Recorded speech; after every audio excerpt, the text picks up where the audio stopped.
Orang semakin dia cinta dunia, semakin gelap cahaya wajahnya. Mau dia sudah belajar zikir sekian ribu tahun, itu iblis. Iblis 18.000 tahun dia belajar zikir, latihan zikir, gelap wajahnya. Sampai hari ini wajah iblis itu gelap, padahal sudah pernah berzikir 18.000 tahun. Maka jangan andalkan wirid-wirid kita. Yang kita andalkan adalah ma'rifat kepada Allah, ma'rifat kepada Sayyidina Nabi SAW. Dan ma'rifat itu kalau nambah pasti tambah merendah, bukan tambah meninggi. Ya, bukan merendah tapi meninggi.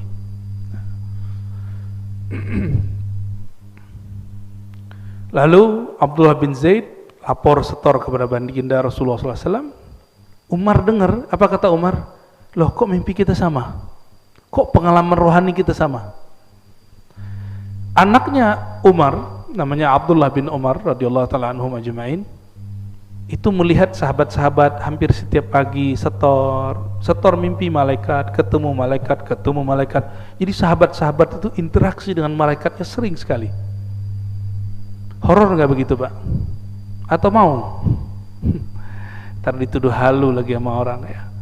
Tapi kalau ingin rohaninya naik, ada ilmunya itu.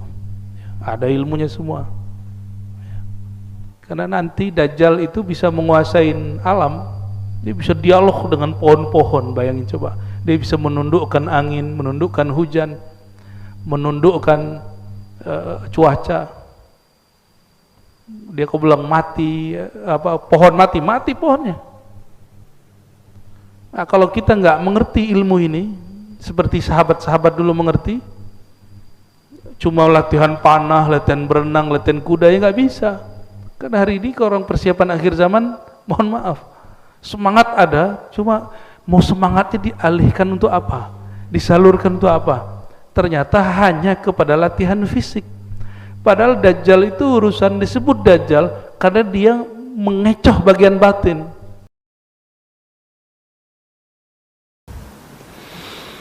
Assalamualaikum warahmatullahi wabarakatuh. Alhamdulillahilladzi khassana bil ummatil muhammadiyah. Asyhadu an la ilaha illallah, asyhadu anna Muhammadan abduhu wa rasuluh. Allahumma salli wa sallim wa barik ala sayyidina Muhammad wa ala alihi wa ashabihi ajma'in wa ba'du. Baik Bapak Ibu, saudara-saudariku yang bukan Allah, sebelumnya kita membahas tentang keutamaan atau keistimewaan umat Nabi Muhammad SAW yang umum, dan itu jumlahnya ada 14. Ya, silakan dilihat kajian-kajian yang lama.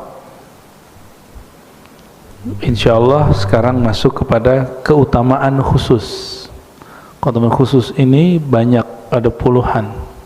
Nanti kita coba baca pelan-pelan, mulai dari wudu sampai nanti di akhirat bertemu Allah Subhanahu wa ta'ala. Jadi urusan ketemu Allah mulainya wudu dulu. Ya, orang yang tidak berwudu, tidak pernah punya amalan ini, gak akan ketemu Allah Subhanahu wa ta'ala semudah umat Nabi Muhammad sallallahu alaihi wasallam.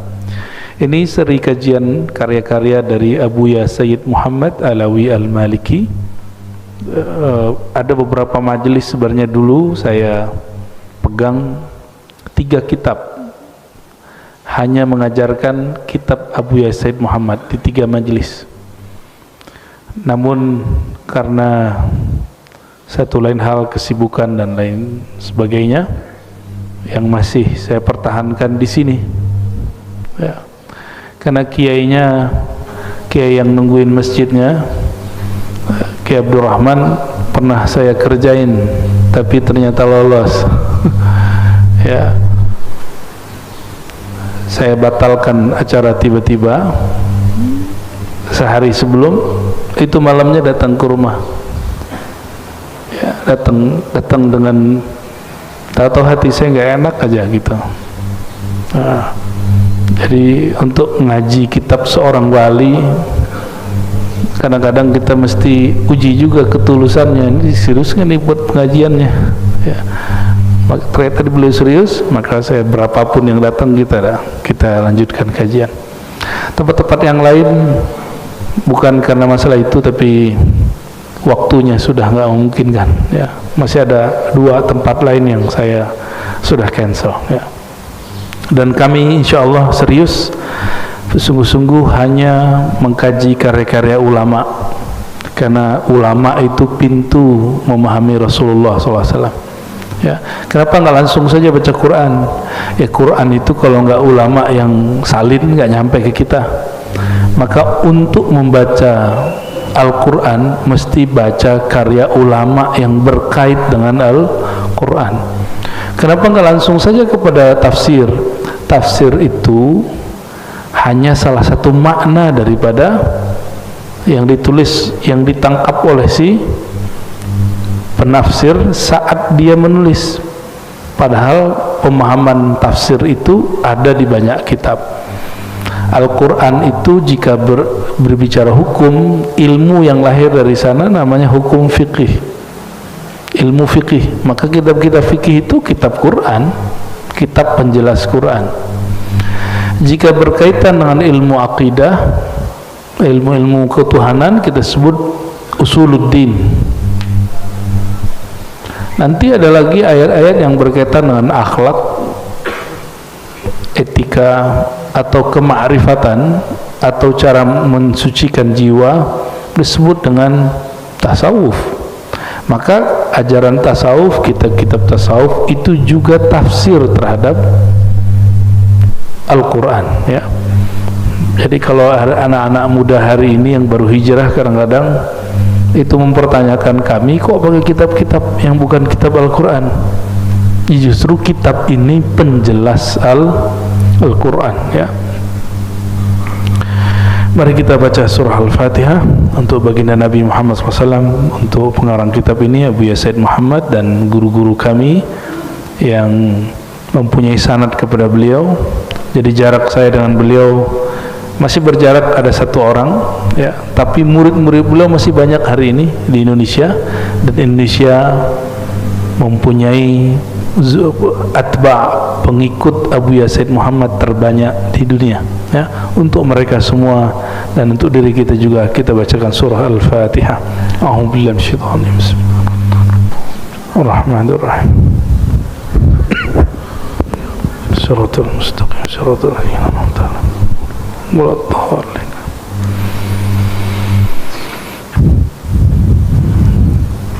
Bismillahirrahmanirrahim. Wabihi qala al-muallif Abu Yasaid Muhammad al-Maliki, syaraful wudu wa fadluh ya. Semoga nanti sudah ada terjemahannya, jadi teman-teman dapat mencari kitab ini. Ini biasanya ini percetakan langsung terjemahin ya, kita ngomong ya. Syaraful wudu, kemuliaan wudu dan keutamaannya. Jadi beliau berbicara bukan dari sisi fikih, tapi kelebihan umat ini, umat Nabi Muhammad SAW dibandingkan umat terdahulu, dimulai dari yang kecil, yaitu wudu. Maka wudu yang kita lakukan tadi, termasuk tayamum, itu amalan yang tidak pernah ada seperti itu di amalan ulama-ulama Bani Israel. Umat-umat terdahulu nggak ada. Mereka bersuci tapi dengan cara yang berbeda. Kita baca sedikit. Wa minasyarafil ladzi dakharahu Allah Ta'ala li hadhihi al-ummah ma 'addahu min ath-thawabil jazil wal fadlil jamil al-wudu ya. Salah satu kemuliaan yang Allah simpan untuk umat ini dan tidak diberikan kepada umat terdahulu adalah Allah memberikan rahasia ganjaran yang besar terhadap amal yang kecil dari wudu, tapi pahalanya nggak kecil gitu. Pahalanya nanti ketemu Allah. Nanti kita coba lihat ya. Hadis pertama, semua hadis yang disebutkan di sini disebutkan sumbernya, itu yang saya suka dari kitab ini. Man tawadda'a wa ahsana al-wudu' kharajat khatayahu min jasadihi hatta takhruja min tahti adfarihi. Orang yang berwudu Lalu ahsanal wudu, bukan akmala, tapi ahsan, membaguskan wudunya. Karena menyempurnakan tidak mungkin, kita nggak bisa sempurna. Kharajat khatayahu min jasadi. Kalau orang bisa melihat secara hakikat, dia akan melihat kharajat khataya, kesalahan-kesalahan orang itu keluar dari jasadnya, hatta takhruj min tati azfari. Kalau ada yang masuk ke kuku lalu keluar, itu kotoran-kotoran yang zahir ataupun yang batin itu keluar. Begitu kata beliau di riwayat Imam Muslim, ya. Lalu di hadis yang berikut beliau menambahkan, ya, keluarnya itu kharaja min wajhihi kullu khati'atin nazara ilaiha bi'ainihi. Tadi matanya pernah memandang sesuatu yang Allah tidak ridho enggak? Atau kita melihat sesuatu lalu kita merendahkannya, atau kita berprasangka kepadanya, terbersit itu, maka di wajah ini menempel kegelapan. Gelap di sini bukan berarti kulit hitam, bukan. Gelap di sini banyak kok orang kulit hitam wajahnya bercahaya.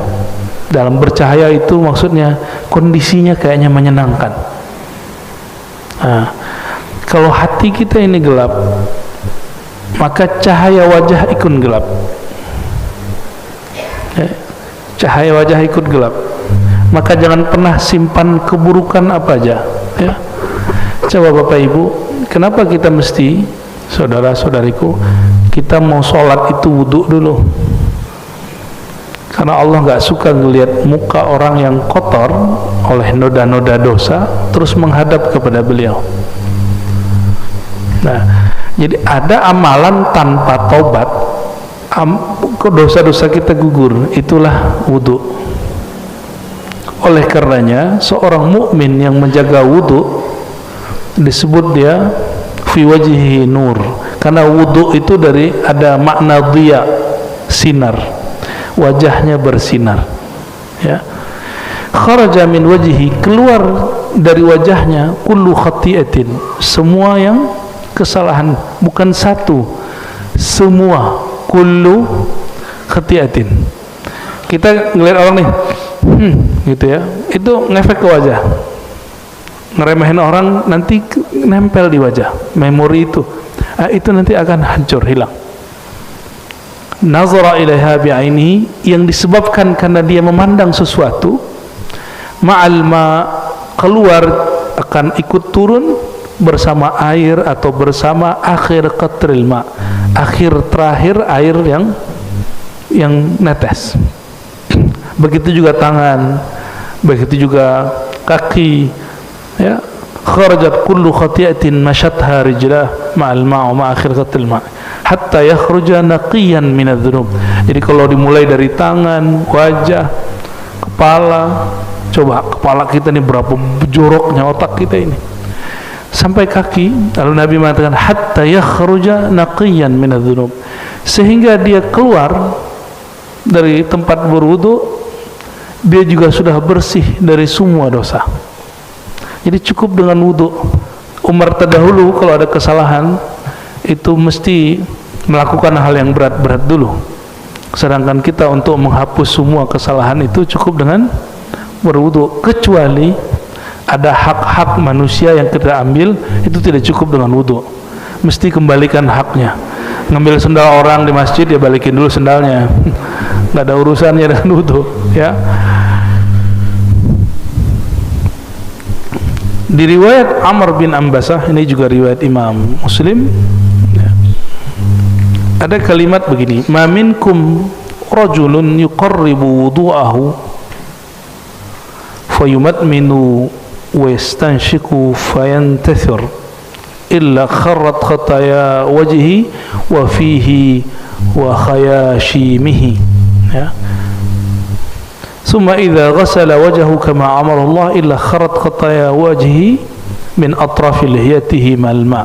Sama dengan tadi, bedanya di belakang ada kalimat fa in huwa qama fa shalla fa hamidallah wa athna alaihi majjadahu billadhi huwa lahu ahlun farra qalbuhu illa sarafa min khati'ati kaiti yaumin ka yauma waladatuhu ummuh. Jadi mau diampuni seperti baru lahir, nggak mesti nunggu Ramadan. Kelamaan. Kan kelamaan tuh ke Ramadan, man shoma ramadhana imanan wa ihtisaban, itu masuk. Tapi ternyata ada amalan yang membuat kita bisa terlahir seperti bayi setiap hari. Apa itu? Berwudu. Kata beliau, tapi ada syaratnya. Dia berwudu dengan sebaik-baiknya, bukan selama-lamanya. Ini bedakan. Banyak yang berwudu lama tapi tidak sempurna. Wudu itu nggak usah lama. Wudu itu airnya nggak usah keluar banyak-banyak, karena yang buang-buang air itu anak-anak atau setan, dua aja. Ya. Airnya kenceng, terus wudunya lama, naik-naik ke atas udah basah separuh. Itu anak-anak yang begitu, ya. Atau yang kedua, temannya syaitan. Innal mubadzirina kanu ikhwanas, ya. Orang mubazir itu teman setan. Air mubazir itu teman setan. Teman-teman kita di Eropa itu kaget melihat orang Indonesia Jumatan airnya itu gede-gede gitu keluarnya. Nah, itu jangan sampai terjadi. Ini kebetulan negeri kita banyak air. Coba kalau nggak banyak air, dikit pengeluarin. Nabi mengatakan sallallahu alaihi wasallam, iqtasid walau kunta fi nahrin jarin. Hendaklah kamu berhemat meskipun di air yang mengalir, di sungai. Nahrin artinya sungai, sungai yang mengalir. Jadi jangan boros-boros. Ya biasa aja. Sedikit. Saya kalau wudu saya keluarin sedikit. Ya. Coba nanti praktek habis ini wudu, keluarinnya sedikit. Ya. Jadi syaratnya supaya keluar habis wudu ditambah sholat 2 rakaat. Fa in huwa qam atau qaimun fa shalla, jika dia sholat 2 rakaat atau berapa rakaat, fa hamidallah wa athna alaih, lalu dia puji Allah, dia besarkan Allah, billadzi huwa lahu ahlun, sebagaimana mestinya Allah pantas mendapatkan pujian. Wa farraga qalbahu lillah, lalu dia kosongkan hatinya hanya untuk Allah. Jadi kalau ada ajaran agama yang mengatakan kosongkan pikiran, nah itu separuh jalan sudah. Tapi mesti ditambah, kosongkan hatimu dari selain Allah, berarti diisinya cuma dengan nama Allah. Jangan kosong-kosong amat, nanti ada ngisi. Illan sarafa min khati'atihi, melainkan nanti ketika dia keluar, dia berdiri, pergilah semua dosanya, hilanglah semua dosanya seperti bayi baru lahir. Kayhaiti yauma kayauma waladathu ummu, seperti hari dia baru lahir. Nah, itu wudu yang gimana? Wudunya selalu ingat Allah, airnya tidak mubazir dan tidak was-was. Nah, jadi wudu itu jangan berulang-ulang yang was-was. Ya. Orang yang was-was, saya sampaikan kepada yang was-was yang wudunya lama, coba amalkan wudu hanya sekali-sekali. Jadi jangan 3 kali. Cobain. Jadi ada teman-teman kita yang seperti itu, kita buat latihan. Kamu hanya boleh berwudu sekali seminggu ini. Jadi dia sekali wajah, sekali tangan. Itu berat bagi dia. Setiap wudu setengah jam. Itu pas masuk masjid udah basah separuh, padahal ini sudah dewasa. Ternyata pernah baca kitab tapi salah faham. Imam Ghazali mengajarkan kalau wudu sampai di tangan baca apa, di wajah baca apa. Itu bukan dibaca begini, itu hanya dimakrifatkan, hanya dimaknakan, bukan kemudian panjang nanti. Itu doanya udah 3 lembar. Kapan selesainya? Ya. Maksud Imam Ghazali nggak begitu, ya. Yang berwudu masih lama, nah, nanti hati-hati. Ada satu syaitan nempel di dirinya. Kalau wudunya masih begitu, masih berulang-ulang was-was. Nanti dia kalau masuk, dia mikir, kayaknya belum sempurna. kayaknya belum nih, kayaknya belum. Nah, orang-orang ini kena syaitan namanya walahan. Apa nama syaitannya? Walahan. Syaitan inilah yang memberi was-was di dalam pikiran sehingga orang yang berwudu merasa wudunya belum sempurna. Wudu kita nggak akan pernah sempurna, tapi cukupkan rukun dan syaratnya. Dah, nggak usah sempurna. Yang sempurna hanya milik Allah Subhanahu wa ta'ala.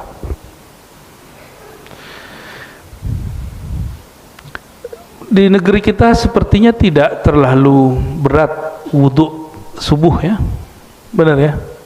Tapi di Turki atau di negeri-negeri subtropis, di Eropa, di India di musim dingin, di Cina, termasuk di semua wilayah Arab musim dingin, itu wudu, bayangkan lagi 2 derajat, 3 derajat, 4 derajat, gimana perasaannya wudu? Ya, dinginnya luar biasa. Tapi ternyata kalau mau jadi wali Allah, salah satunya al-wudu alal makarih. Ya, annal wudu alal makarih yarfa'ud darajat. Wudu di saat kita enggak senang karena dingin itu bisa mengangkat derajat. Ini yang disebut darajatul walayah, derajat kewalian. Ya. Ada satu riwayat hadisnya masyhur, dari hadis inilah nama pusat kajian saya sebut namanya Ribat. Nah, di ujung hadisnya ada. Sayyidina Abu Hurairah mengatakan, Nabi SAW bersabda, "Ala adullukum ala ma yamhullahu bihil khataya wa yarfa' bihid darajat." Maukah kamu aku ajarkan sesuatu amalan yang ringan, ya, tetapi Allah menghapus dengannya semua kesalahan-kesalahan dan mengangkat banyak derajat, bukan 1 derajat. Ya. Qalu, mereka bertanya, "Bala ya Rasulullah." Qal isbaghul wudu alal makarih. Isbagh itu artinya memaksimalkan wudu meskipun sedang musim dingin atau sedang badan kurang fit. Ya. Ada nggak orang mati karena wudu? Nggak ada kan? Yang ada seger. Ya. Cuma karena orang Indonesia ini wudunya mesti basah, padahal wudu begini cukup, Pak. Nabi itu kalau dulu wudu itu ada yang megangin, jadi ada sahabat yang megangin, terus ada yang nampung di bawah, cukup segini, nggak nyampe, dapat wajah, dapat tangan, ya, tangan dapat sampai ke kepala, sampai kaki. Ya. Nggak perlu saya tunjukin lah ya, sudah banyak orang nyontoh ini di YouTube ya. Cara berwudu dengan satu gayung gitu banyak. Kalau ada orang ngomongin nggak enak, itu nafsu. Dia berwudu dengan nafsunya, bukan berwudu dengan kalbunya. Dan di hadis Nabi, hadis Imam Tirmizi dikatakan, la wudu'a liman lam yadhkur ismallahi alaih. Tidak sempurna wudu seseorang jika dia wudu tidak ingat kepada Allah Subhanahu wa ta'ala. Lalu yang pertama tadi apa? Memaksimalkan, membaguskan wudu meskipun kita lagi nggak senang kena air. Nah, ibu-ibu nih mohon maaf, paling males kalau malam-malam tuh mandi wajib, ya nggak? Coba tanya bapak-bapaknya, kayaknya bener deh ya. Kalau yang jomblo belum paham tuh ya. Padahal sudah ada air hangat, ya, mandi wajib, hampir sama lah kira-kira. Wa qasratul khuta ilal masajid, langkah yang banyak ke masjid. Masajid bukan satu masjid, ke masjid-masjid. Ya, maka saya kalau jalan Bapak Ibu, niat saya pergi ke masjid. Saya kalau keluar rumah biasanya niatnya mau pergi ke masjid. Hatta misalnya saya mau ke gunung nih, mau hiking, tapi niat saya mau ke masjid. Ntar di sana kalau ada apa, kita buat musola kecil kayak, atau kita numpang sholat di surau, di langgar gitu ya. Ada sebuah hadis, wa ju'ilat liyal ardu masajidah, Allah jadikan bagiku hamparan bumi sebagai masjid-masjid. Coba sekarang kalau keluar rumah niatnya apa? Ke masjid. Sempat nggak maksiat ntar? Nggak sempat. nggak sempat mikir malah ya. Wantizarus shalah ba'da shalah. Amalan ini yang jarang hari ini diamalkan orang, kecuali diisi dengan sesuatu. Harus ada asbabnya, kajian kah atau apakah gitu. Intizarus shalah, menunggu sholat setelah sholat. Habis maghrib nunggu isya. Kalau nggak ada pengajian pasti bubar. Untung ada pengajian. Coba lakukan nunggu sholat isya tapi tidak ada pengajian, bisa nggak? Di masjid wiridan, baca Quran kah? Bosan Quran tuh nggak pantas ngomong. Cukup kita katakan lagi kurang nyambung dengan bacaan Quran, sholat 2 rakaat. Mulai capek sholat 2 rakaat, zikir gitu. Makanya ada zikir kolbu, ada zikir hati, ada wirid asas, ada ratibul attas, ratibul haddad, ada hizib. Itu sebenarnya pilihan-pilihan menu supaya kita mau duduk. Saya pernah berkunjung di salah satu negeri di Eropa. Itu orang-orang ngumpul hanya di rumah-rumah kecil, lalu zikir 4 jam dan gak kepikiran buang air sama sekali, gak kepikiran mau keluar sama sekali. 4 jam, mulai dari jam 6 sampai jam 10. Karena di sana jam 6 tuh baru habis asar, jam 10 itu masih terang, 10 malam tuh masih terang, baru kemudian maghrib dan kami berbuka. Jam 6, jam 10, berapa jam? Enggak pindah-pindah. Mereka baca Yasin 3 kali, baca Al-Kahfi sekali, baca Ar-Rahman, Al-Mulk, lalu zikir ini 1000, ini 1000, terus gak berhenti-berhenti, sholawat sekian ribu, 4 jam, dan gak ada yang batal wudhu sama sekali ya. Kalau orang Indonesia gak tahu deh ya, udah lihat jam, lama bener di zikir ya. Lalu kita menemukan di dalam kitab Syekh Abdul Rauf As-Singkili ya. Syekh Abdul Rauf ini ulama Aceh yang lama di Madinah. Beliau di risalah zikirnya menyanjurkan murid-murid kalau ba'da maghrib itu jangan pulang dulu. Disuruhnya sholat 3 rakaat, 3 kali salam, 2 rakaat, lalu disebutkan zikir-zikirnya sampai selesai, sampai datang waktu isya. Ketika saya cek ini thariqatnya apa, ternyata thariqatnya Syatariyah dan Qadiriyah ya. Jadi mereka ngamalin itu. Pengamal ini sampai hari ini itu cuma secara istiqomah orang-orang yang berthariqah sufi. Itu sebabnya syaitan gak suka sama sufi. Itu sebabnya syaitan merasuk kepada ustadz yang tidak berzikir lalu membid'ahkan para sufi ya, menganggap sesat para sufi, karena itu musuh dia. Jadi memusuhi ahli zikir, kita curiga jangan-jangan dia kerasukan syaitan ya. Hati-hati ya. Ini mantum tuh syaitan gak suka, karena duduk di majelis nangis dia sekarang di luar. Syaitan tuh nangis, cuma kita gak lihat aja ya. Coba kalau lihat pasti doyan ngaji, doyan zikir ya. Untung kita nggak lihat ya. Lalu Sayyidina Nabi SAW mengatakan fadzalikumur ribat, fadzalikumur ribat. Itulah yang disebut ribat. Ribat itu artinya ikatan. Akhirnya oleh ulama di tanah Hijaz, di Saudi sekarang, dulu namanya Hijaz, dan di Yaman, tempat zikir itu, tempat nunggu orang lagi zikir lama-lama disebut ribat. Tapi dalam lahjah dialek orang Mekah dan Yaman disebut rubat ya, disebut apa?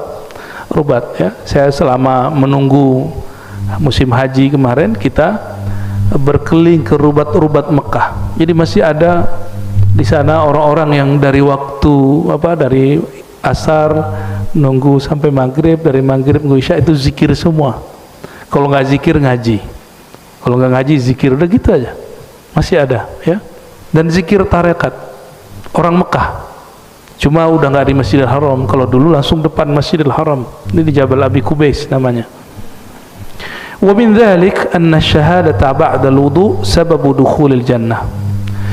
Tidak hanya itu, salah satu kemuliaan umat Nabi Muhammad SAW setelah dilepas semua keburukan-keburukannya, dinaikin derajatnya, dijadikan syahadat setelah wudu sebab masuk surga. Syahadah ba'dal wudu, syahadat setelah wudu adalah mahar masuk surga. Nah, kita bacain hadisnya ya. Dari Sayyidina Umar, qala Rasulullah SAW, man tawadda'a fa ahsana wudu'ahu. Siapa yang berwudu lalu memaksimalkan, membaguskan wudunya, tsumma qala asyhadu an la ilaha illallah wahdahu la syarikalah. Aku bersaksi tiada yang berhak disembah kecuali Allah yang Maha Esa, tiada syarikat baginya, wa anna Muhammadan abduhu wa rasuluh. Ya. Itu lalu biasanya tambahin doa ya. Doanya apa? Allahumma ja'alni minat tawwabin. Ya Allah, jadikan aku orang yang berkali-kali tobat. Nah, kita ulangi terjemahannya, bukan sekedar orang yang bertobat, tapi diartikan apa? Orang yang berkali-kali tobat. Waj'alni minal mutahhirin. Jadikan aku ya Allah orang yang suka bersuci. Bersuci di situ artinya suka berwudu. Futihat lahu. Nah, di hadis ini tidak digabungkan dengan hadis yang lain. Di hadis yang lain ada tambahan, lalu dia baca raditu billahi rabba wa bil islam bidina, hadis Imam Muslim ya. Dikatakan di hadis ini, siapa yang baca syahadat dan doa ini, futihat lahu abwabul jannah, dibukakan bagi dia pintu surga ats-tsamaniyah. Yang pintu surga itu ada 8. Jadi surga itu, pintu di sini bukan pintu yang kita pahami, tapi maksud gerbang besar. Nah, nanti di gerbang itu ada tempat-tempat orang masuk. Yadkhuluha min ayyiha syaa. Dia boleh masuk dari 8 pintu besar itu, boleh pilih mana saja. Kalau kita lihat-lihat, kok bisa ya? Oh, ternyata wudu itu adalah asal semua ibadat. Kenapa? Kalau kita nggak wudu, sah nggak sholatnya? Orang nggak wudu baca Qur'annya nikmat gak? Orang nggak wudu ngajinya pun nggak fokus. Ya, orang yang tidak wudu juga tidak diperkenankan apa? Tidak sempurna dia melakukan manasiknya. Ya, jadi wudu itu boleh disebut aslu kulli ibadatin karena dia isinya bertaharah, bersuci. Ini tentang wudu. Jadi wudu itu apa saja kata Said Muhammad? Wudu itu mensucikan manusia setiap anggotanya. Cuma di sini tidak disebutkan satu rahasia ya, karena ada yang membid'ahkannya. Kalau kita wudu di akhir, jadi yang ngusap yang terakhir itu tetesannya minum gitu. Nah, dan ini dijadikan sebagai amalan oleh Sidi Ahmad bin Idris al-Idrisi, seorang ahli hadis dan juga seorang ahli zikir di abad keberapa itu ya, 1800 itu berarti abad 19 ya. Beliau mengajarkan salah satu cara untuk mengurangi porsi syaitan dalam diri. Bahkan kata sahabat saya yang dia Allah kasyafkan rahasia wudu, kata beliau, saya gak usah sebut namanya, orang yang melakukan amal ini Allah bakar syaitan dari dalam dirinya. Wallahu a'lam bishawab. Mungkin saja ya. Nanti dicobain Pak, kalau wudu usapan yang ketiga jangan pertama, kan yang pertama yang keluar apa? Kotoran, dosa. Yang ketiga itu sudah cahaya. Jadi yang ketiga terakhirnya baru di sisa aja di sini. Gitu. Gak usah kemudian diambil, enggak. Itu namanya minum air keran. Ya, yang bekas wudu kita itu sudah cahaya Allah yang masuk. Cahaya itu kalau masuk, kata masyayikh kita, ini bisa mengurangi syaitan dalam diri, was-was nanti hilang sendiri ya. Jadi obat orang was-was wudu itu air wudunya sendiri ya. Kenapa yang ketiga? Kalau Rasulullah SAW mulai dari awal wudu sampai akhir itu diperebutkan sahabat Nabi, karena Nabi itu wudu nggak banyak, air segini aja, air segini yang netes ke bawah ditampung oleh mereka. Jadi sahabat Nabi itu kalau Nabi wudu udah begini. Kita mungkin hidup zaman sekarang kalau nggak benar cara membaca hadis, nggak benar baca akidah, sok-sok ahli tauhid seperti yang muncul hari ini, mungkin kita bilang ini Muhammad nih musyrik, sahabat-sahabat Muhammad musyrik, nggak jadi ikut Muhammad, pasti gitu. Nanti antum akan begitu kalau ketemu Imam Mahdi, masa Mahdi begini gitu ya. Seperti itulah Abu Jahal, Abu Lahab ya, dia lihat kok gini amat ya umat Nabi Muhammad ini kepada Nabi Muhammad ya, nggak terima mereka nggak terima.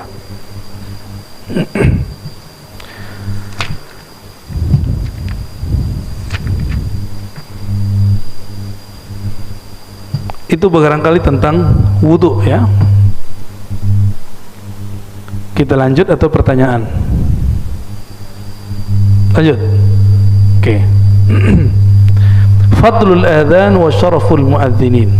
Salah satu keutamaan umat Nabi Muhammad SAW secara khusus, kalau kemarin yang umum ada pada azan, ini belum masuk sholat nih, ada pada azan dan muazzinnya, azan dan muazzinnya. Wa min syarafil ummah al-muhammadiyah anna Allah ikhtassaha bil adzan. Azan itu bahasa Arab, itu artinya pemberitahuan. Satu akar kata dengan uzun, telinga. Azan itu memberitahukan ke telinga orang. Kalau ke telinga pakai suara atau pakai merem, pakai suara ya. Maka azan nggak bisa pakai batin. Saya azan batin nggak bisa, mesti azannya pakai suara. Maka dulu ada sahabat ya, namanya Abdullah bin Zaid, mimpi tata cara azan. Jadi Nabi itu nggak mau ngajarin azan langsung, tapi Nabi ingin cek sahabat-sahabatnya dapat ilham nggak. Jadi sahabat-sahabat itu dilibatkan di dalam cara untuk beribadah sosial, karena sholat azan itu ibadah sosial. Maka diberilah dua sahabat mimpi ketemu malaikat dan diajarkan cara azan. Dalam hadis Imam Abu Daud disebutkan dalam babul kitabul azan bahwa ada malaikat mengajari Abdullah bin Zaid cara azan, lalu disetor ke Nabi. Jadi tiap pagi mereka setor mimpi ke Rasulullah SAW. Jadi sahabat itu pengalaman rohani disetor ke Nabi. Coba mana ada majelis begitu hari ini? Majelis hari ini setor ke ustadz apa? Paling jelek-jelekin orang. Oh ya, itu amalan yang gitu, sibuk sama amalan orang aja. Nggak ada yang sibuk dengan perkembangan rohaninya.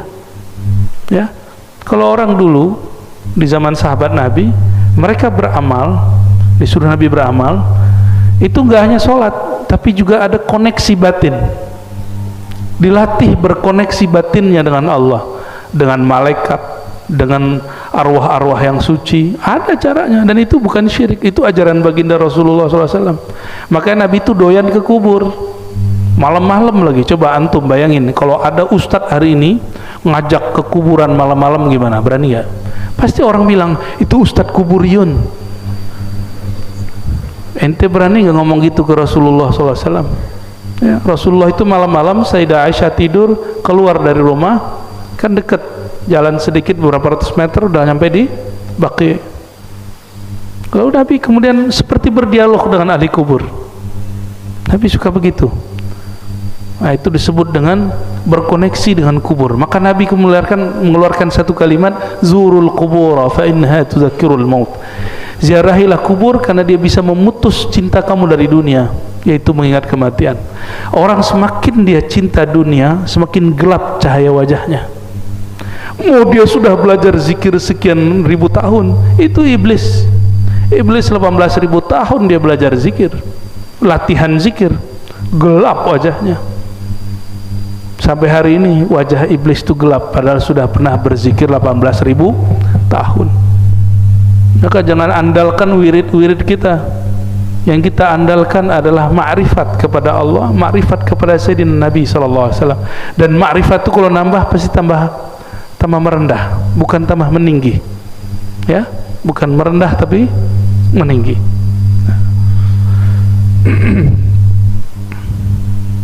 Lalu Abdullah bin Zaid lapor setor kepada baginda Rasulullah SAW.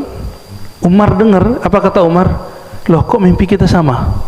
Kok pengalaman rohani kita sama? Anaknya Umar, namanya Abdullah bin Umar radhiyallahu taala anhum ajma'in, itu melihat sahabat-sahabat hampir setiap pagi setor mimpi malaikat, ketemu malaikat. Jadi sahabat-sahabat itu interaksi dengan malaikatnya sering sekali. Horor nggak begitu, Pak? Atau mau? Ntar dituduh halu lagi sama orang ya. Tapi kalau ingin rohaninya naik, ada ilmunya itu ya, ada ilmunya semua ya. Karena nanti Dajjal itu bisa menguasai alam. Dia bisa dialog dengan pohon-pohon, bayangin coba. Dia bisa menundukkan angin, menundukkan hujan, menundukkan cuaca. Dia kok bilang mati, pohon mati pohonnya. Nah, kalau kita nggak mengerti ilmu ini, seperti sahabat-sahabat dulu mengerti, cuma latihan panah, latihan berenang, latihan kuda, ya nggak bisa. Karena hari ini kalau orang persiapan akhir zaman, mohon maaf, semangat ada, cuma mau semangatnya dialihkan untuk apa, disalurkan untuk apa? Ternyata hanya kepada latihan fisik. Padahal Dajjal itu urusan disebut Dajjal karena dia mengecoh bagian batin, bukan fisik. Kita jaga kesehatan dengan berkuda, memanah, ya, berenang, tapi bukan itu targetnya. Targetnya melatih batin sebenarnya. Nah, sahabat Nabi, sahabat Umar, Abdullah bin Umar ngomong gini, ya Allah, semua sahabat-sahabat Rasulullah sudah setor mimpi, setor pengalaman batin ketemu malaikat. Aku kapan ketemu malaikat? Ya. Lalu dia berdoa, malam itu tertidur melihat dua malaikat. Lain dengan Sayyidina Abdullah bin Abbas, dia tidak mimpi, dia lihat Sayyidina Jibril turun 2 kali. Nggak tahu apakah itu dalam bentuk penjelmaan atau asli. Nah, azan ini adalah mimpi sahabat Nabi Abdullah bin Zaid diajari malaikat. Lalu Nabi ikrar, disebut takrir, hadis takrir. Hadis takrir, pengalaman sahabat atau amal sahabat atau ijtihad pemahaman sahabat yang lalu diakuisisi Rasulullah, dibenarkan Rasulullah dan mengatakan itu benar, divalidasi oleh beliau dan mengatakan ini sahih, maka dijadikan bagian dari ajaran Rasulullah SAW. Salah satunya azan, ya. Apa kelebihan azan? Annal muadzin yashhad lahu kullu ma yasma' sautahu bil azan. Nah, ini yang menarik. Abdullah bin Zaid ini walaupun dia mimpi azan, tapi tidak disuruh jadi muadzin karena dulu nggak ada mikrofon nggak ada. Yang dipanggil siapa yang jadi muadzin? Bilal, yang tidak ada satupun orang menyangka dia bakal jadi muadzin. Orang hitam legam itu kalau kayak gini baru kelihatan pas dia senyum, gigi, nah itu baru kelihatan dia. Bilal bin Rabah. Nah, akhirnya ini orang malah menjadi orang penting. Bayangin coba, kulit hitam penting. Begitu Rasulullah membuat siasat, nggak mesti orang yang dapat pengalaman itu dia yang beramal. Yang beramal siapa? Bilal. Kata Nabi SAW, fa innahu arfa' sautan wa anda. Hadis Imam Abu Daud. Orang ini, si Bilal ini suaranya lebih kenceng, nggak perlu pakai mikrofon, dan lebih merdu. Kalau Abdullah bin Zaid azan yang dengar cuma 10 meter ke belakang, ke depan, terus suaranya bikin telinga kita cepat mau jauh-jauh gitu. Ada tuh orang azan dan kita nggak kuat dengernya, cepet-cepetlah beres gitu ya. Ya, waktu saya dulu nyantri, Itu ada beberapa orang kalau azan itu pesantren getar Pak, karena suara dia getar, Allahu Akbar Allah, tapi nggak ada lagi yang azan, yang suara-suaranya bagus, pada gengsi semua azan. Ya sudah, orang begitu azan. Nah, orang yang muazzin ini enaknya sekarang ada mic, yashhad lahu kullu ma yasma' sautahu bil azan. Benda apa saja, makhluk apa saja yang dengar suara dia itu akan menjadi saksi nanti di akhirat untuk keringanan dia dan keselamatan di akhirat. Jadi Bapak Ibu ini hati-hati sama muazzin, ya. Maka muazzin yang tidak bertarif itu muazzin yang bisa kasih syafaat nanti. Tapi kalau muazzin ngambek, nah, minta, saya pengen digaji. Beda kalau masjid ingin ngasih tapi tidak sebagai gaji, ya. Ada tuh merbot masjid ngambek masalah gaji, banyak Pak.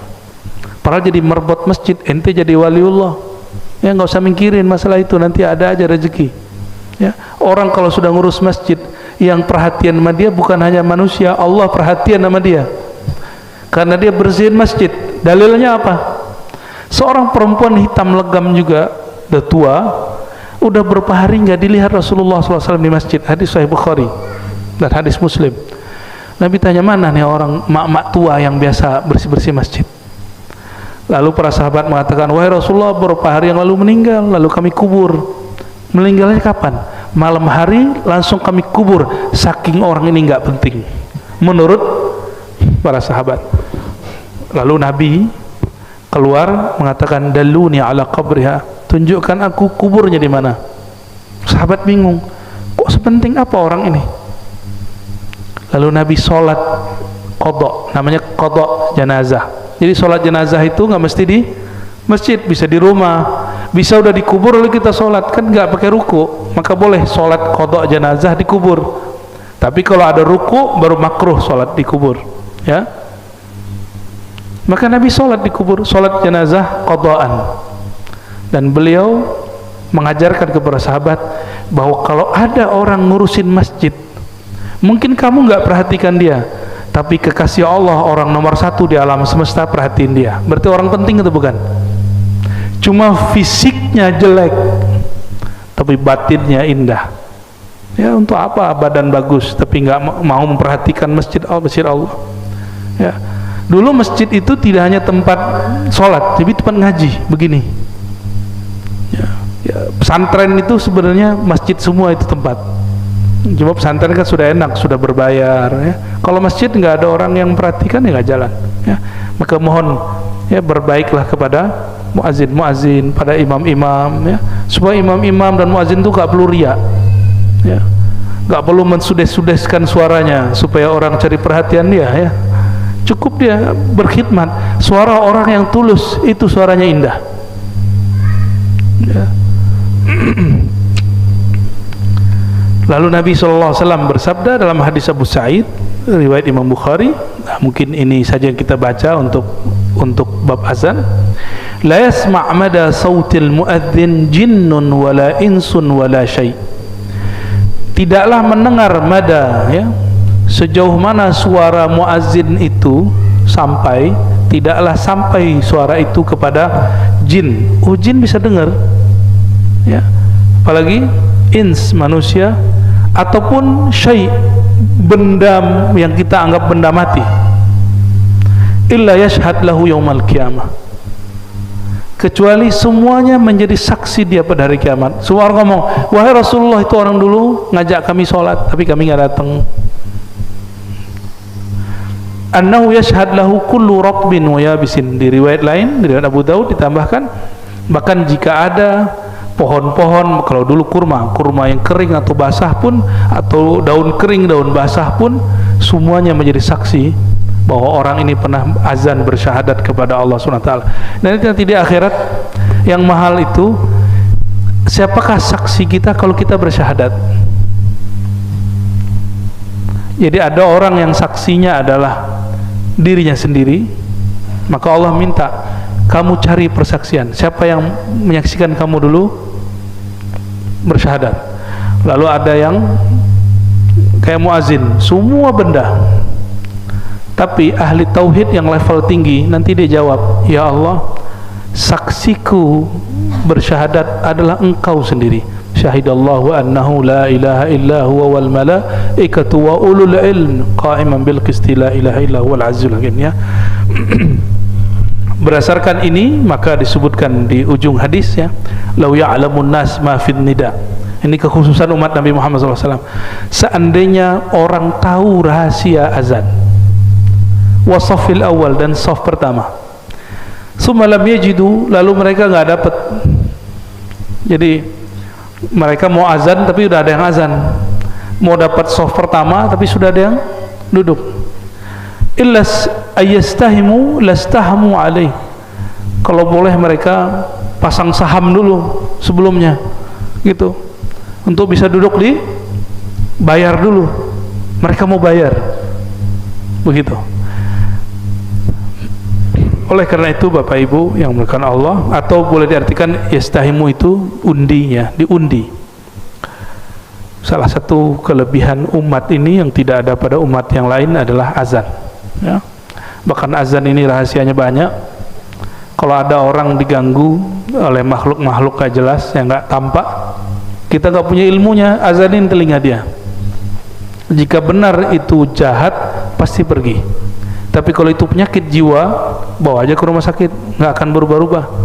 Tapi jika ada memang, karena jin ini bisa mengalir pada darah, diazanin pasti disembuh. Tapi kalau orang stres bisa nggak? Ya, jadi ada orang kesurupan karena stres, ada kesurupan karena gangguan makhluk halus. Kalau karena stres, itu nggak akan bisa diruqyah. Paling diulang lagi bacaan kita semua. Ya, kita bacain kursi, dibacain kursi juga, ya. Tapi kalau kesurupan karena gangguan jin, itu diazanin, minimal pas azan dia berhenti. Nah, namun pengalaman kami melihat orang kesurupan kebanyakan karena stres, kebanyakan, ya. Wallahu a'lam bishawab. Semoga ini diberkahi Allah SWT. Ada pertanyaan? Apa cukup? Cukup, ya? Oke, ada satu, silakan.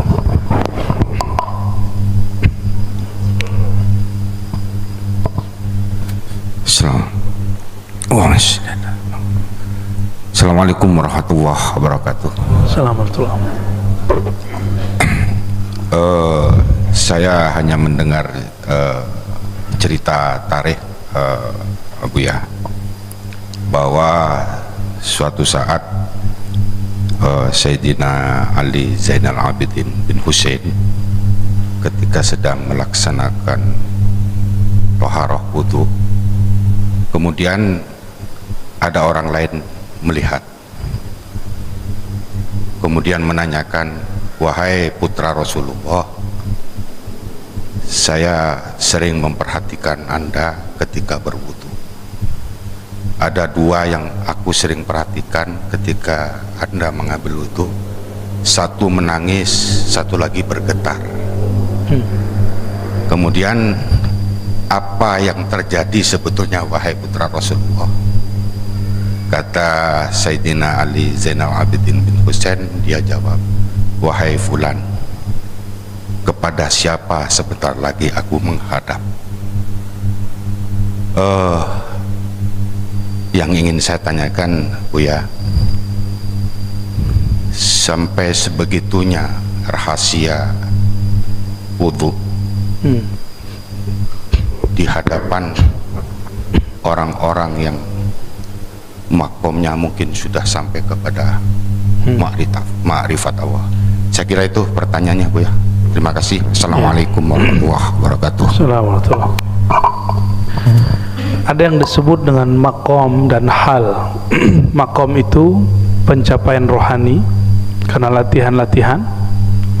Hal bahasa Arab, bukan hal bahasa Indonesia. Hal itu anugerah pemberian Allah sebagai bentuk kemurahan Allah Subhanahu wa taala. Walaupun orang ini nggak beramal, itu namanya hal. Sedangkan Sayyidina Ali Zainal Abidin tadi cucu Sayyidina Ali. Beliau mengalami hal namanya halul buka wal khauf, rahasia. Jadi beliau ketika wudu itu ada rasa terharu, ada rasa takut kepada Allah SWT, mau ketemu Allah. Tapi ada keadaan lain, yaitu asyauq ilallah, rindu. Orang kalau rindu nangis gak? Ibu-ibu ini kalau rindu nangis. Kalau bapak-bapak ini kalau ngerindu ngelindur. Kalau nggak ngerokok nggak jelas gitu ya. Tapi kebanyakan orang yang berhati lembut, jika dia rindu dia nangis. Disebut halus syauq ilallah. Orang ini rindu ketemu Allah. Berarti orang ini makom sholatnya sudah makom ihsan. Sholatnya betul-betul ketemu dengan Allah. Dan itu nggak bisa dibuat-buat, mesti dilatih.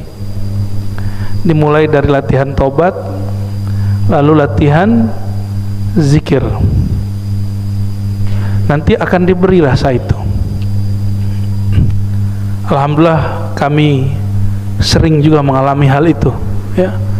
Tapi nggak sesering dulu, ya. Kalau sekarang halnya lain lagi.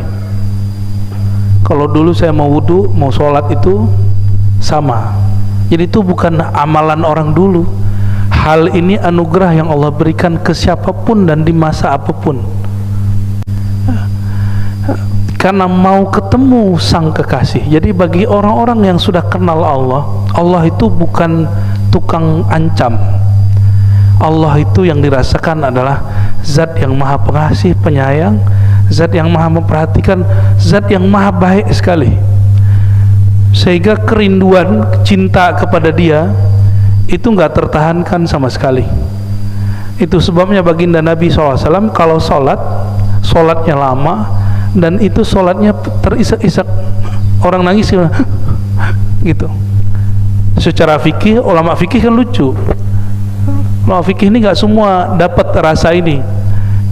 Ngeluarin hukum bab mengenai bahwa terisak-isak tidak membatalkan sholat. Nah, ini lucunya ahli fikih sebagian. Kayak gitu nggak usah dikeluarin hukumnya. Ya, tapi saya baca kitab fikih, bagi saya lucu. Ya, ini bukan untuk dihukumkan. Ini bab tentang rohani. Ya, mungkin ada orang ketawa kan batal Pak sholatnya. Kalau senyum enggak? Kenapa? Ada orang senyum lagi sholat yang dia lihat alam lain. Itu.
Agak pluralis. Anaknya namanya Muhammad Maksum, itu ngamalin sunnah Pak. Ngamalin sunnah itu mulai dari bangun tidur sampai tidur lagi. Tidurnya pun menyesuaikan diri dengan sunnah. Suatu kali dia gak pernah tinggal sholat jamaah, masuk masjid lupa kaki kirinya dahulu. Ketika melangkah kedua ketiga, dia lihat kakinya, kenapa kaki kiriku langsung masuk ke masjid Baitullah? Maka dia tersan 3 hari 3 malam gak bangun-bangun. Orang dulu begitu. Adakah hal itu sekarang? Masih ada. Cuma itu biasanya baru dizohirkan kalau orangnya meninggal. Maulana Muhammad Maksum baru dikisahkan itu setelah dia wafat. Wafat baru ditulis manaqibnya. Ya. Jadi hal-hal begitu ada memang, ya. Dan itu tidak dibuat-buat.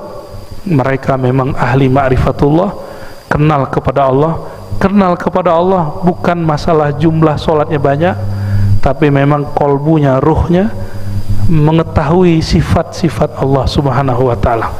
Barangkali itu Bapak Ibu, udah jam 9 ya.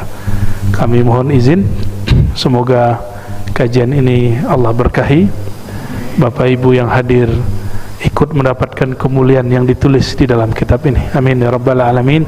Kita tutup dengan kafar majlis. Subhanakallahumma wa bihamdika asyhadu an la ilaha illa anta astaghfiruka wa atubu ilaik. Wa sallallahu ala sayyidina Muhammad. Assalamualaikum warahmatullahi wabarakatuh.